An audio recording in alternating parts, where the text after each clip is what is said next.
बिस्मिल्लाहिर्रहमानिर्रहीम अस्सलाम वालेकुम दोस्तों, उम्मीद करता हाँ सब खैर आफियत नाल होणगे। दोस्तों अज खुरमा जिन्हों छुआरा कहा जाता है ਉਹਦੇ मतलब ਤੁਹਾਡੇ ਨਾਲ इन्फॉर्मेशन शेयर करांगे कि छुआरा आम तौर पर लोग बहुत ज़्यादा इस्तेमाल करते हैं। इनके नुकसानात की ने और इनके फायदे की ने, इनका इस्तेमाल करने का तरीका की है।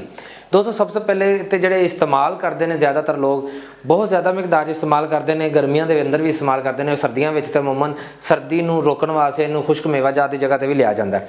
दोस्तों जोड़े लोग ज़्यादा इस्तेमाल करते हैं उन्होंने मैं कहना चाहांगा कि इनका इस्तेमाल कम करो, क्योंकि ये फासद खून यानी कि खून के अंदर जोड़े ना गलाजत और खून की खराबी पैदा करते हैं, जिदी करके जिसम के उत्ते फोड़े फिंसियाँ भी रूनुमा हो जाते हैं।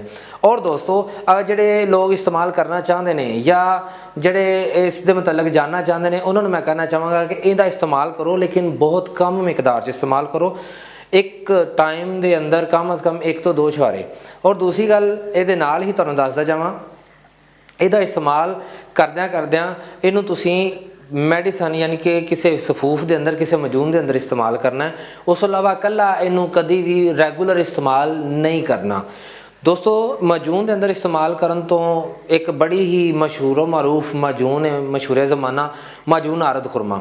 दोस्तों इहदा नुस्खा इंशाअल्लाह मैं तुहाडे नाल नैक्सट शेयर करांगा। अगर तुसीं चाहते हो कि मैं तुहाडे नाल जल्द तो जल्द इस नुस्खे नूं शेयर करां तो दोस्तों कमेंट सैक्शन के अंदर मैनूं ज़रूर अपनी राय नाल आगाह करना। चलो दोस्तों साडी इन्फॉर्मेशन अच्छी लगे तो इनू लाइक तो शेयर ज़रूर करो और सबसक्राइब करो। जोड़े नवे दोस्त आए हैं बहुत शुक्रिया। अल्लाह हाफ़िज़।